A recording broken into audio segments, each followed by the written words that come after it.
The most important thing for any team, especially ours, is to just keep understanding how much better they can get, and to be honest with themselves when they see the film, be honest with themselves in practice, believe their coaches, and the coach's job is to make sure that we're putting improvement at the forefront of everything. And today was a product of us getting better over the last few days. Having great respect for our opponent. Nothing's changed on how good I think they are. I mean, it wasn't their best day. Obviously, everybody goes through that, but I'm really, really proud of the way that our team played, because we beat an outstanding team with a lot of talent. Dad's a future Hall of Fame coach. I don't think there's any question about that. And to me, I'm proud of the way they've worked. I'm proud of the way they worked all week to prepare for this game.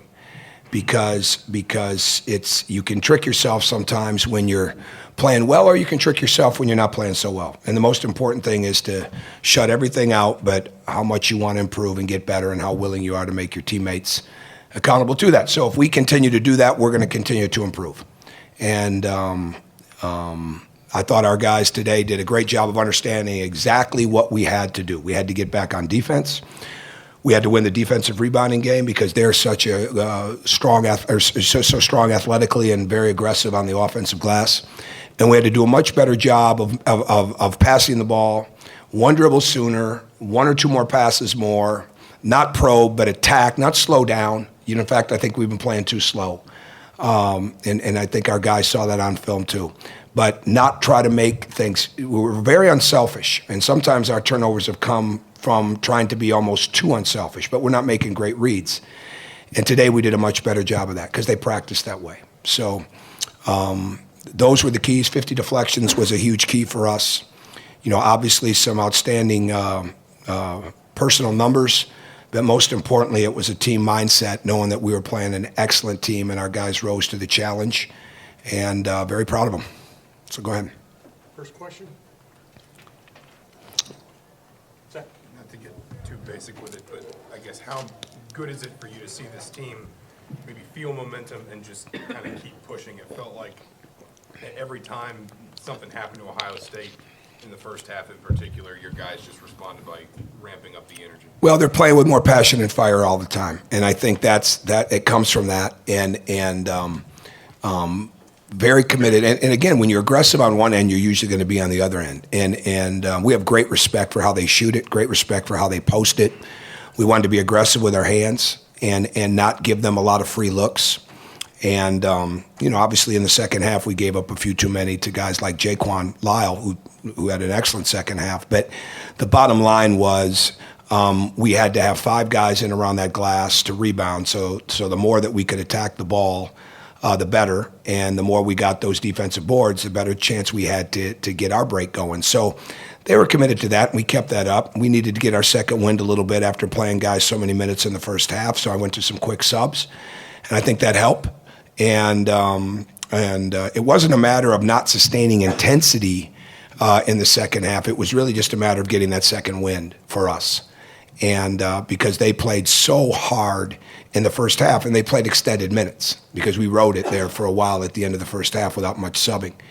And that was the momentum that was there to be gained in the first half. So they did an excellent job of when Ohio State would put a couple together in a row, they bounced back from that pretty quick and either got the stop in the basket or came down, and we had a couple good runs ourselves. So they're growing up together, which is important. And the simpler you make the game, the better. Mike, I think Troy only had 1 turnover today. Is that the biggest development for you? I didn't realize that. I knew he didn't have many. I know we only had 12. I hadn't really looked that far. Absolutely, because he was on the attack. And again, it's we don't want. I said this yesterday too. We don't want Troy to slow down. And even with Yogi's turnovers, there's been too much probing instead of just attacking. When you probe and you start dribbling it into traffic, not today, but when you probe and you dribble into traffic, you're looking for that opening. That's not good. When the ball gets reversed, you play in space, and it was going to be different games because they have really good rim protection with Giddens and Trevor Thompson. And then Tate is really hard to deal with, but it's not quite the same at the rim, when he's at the 5. So we had to have a couple different ways to play. but we wanted to get the ball reversed, have great spacing, sharper cuts, better screens, and then attack off that dribble. And Troy was a product of all of that, and the fewer turnovers was a result. 48-18 at halftime just doesn't happen very often, if ever, in Big Ten play. How good were you guys in the first half? I think they were good. They were really good, and we just kept capitalizing. So, we're fortunate. I've got to watch the film to see exactly, how that all played out. But the most important thing is that we come in here tomorrow and get better. And that's not coach speak, because if it was coach speak, we wouldn't be getting better. The bottom line is that we keep coming in and improving. And I already have a list of 4 things that are concrete, have to get better over the next couple of days, as we get ready for the next wave of games. But they're learning and they're adjusting and figuring things out in the game. And it's like Bob Knight, we don't have a lot of signs in our main locker room area, but we have one that victory favors the team that makes the fewest mistakes. Well, to add to it is it also favors the team that plays through them the best and learns from them the quickest. And that's where we've got to continue to grow. And that's what the film is about. And then it's the adjustments that you can make in the game. And they're talking the game well.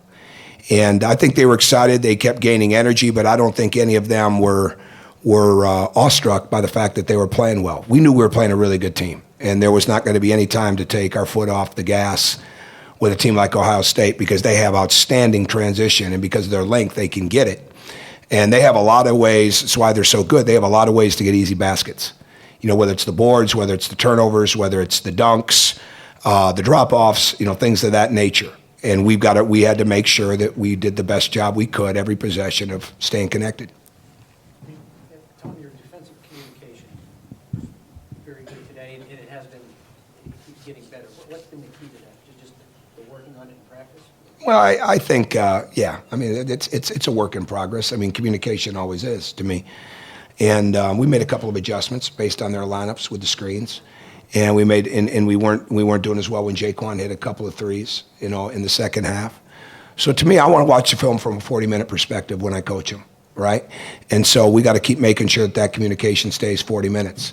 But it's getting better. It's been getting better, and it can continue to get better. And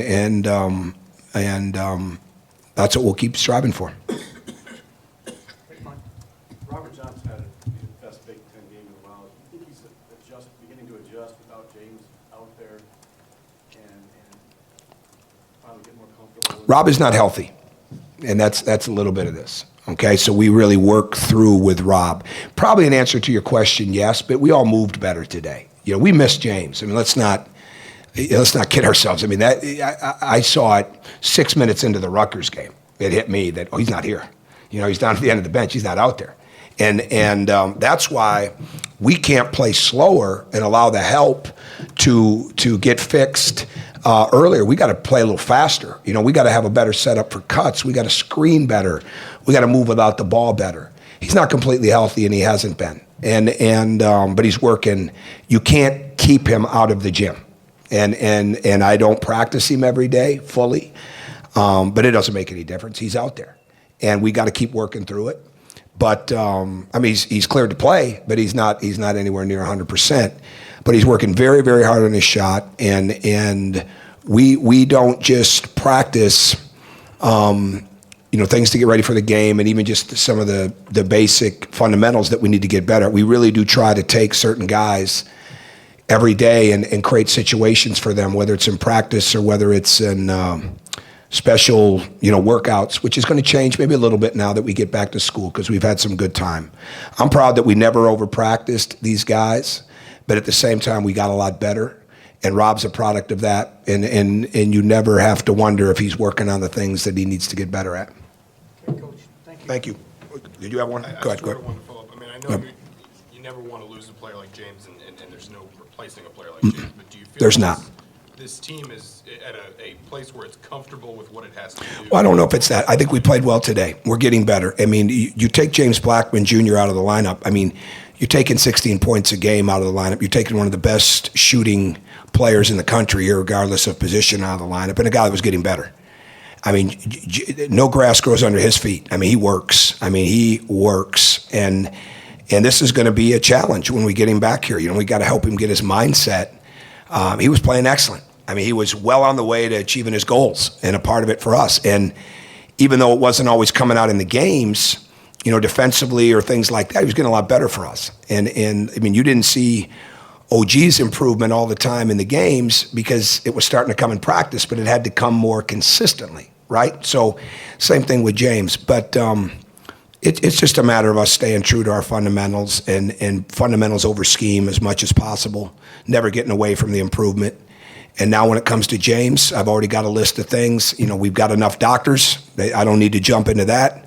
But I'm very anxious to get back to work with him and helping him get stronger and get things that he can do and keep him a part of this team, because I miss the guy. And he's just getting back into the state, and hopefully we'll see him tonight or tomorrow. So, all right, thank you.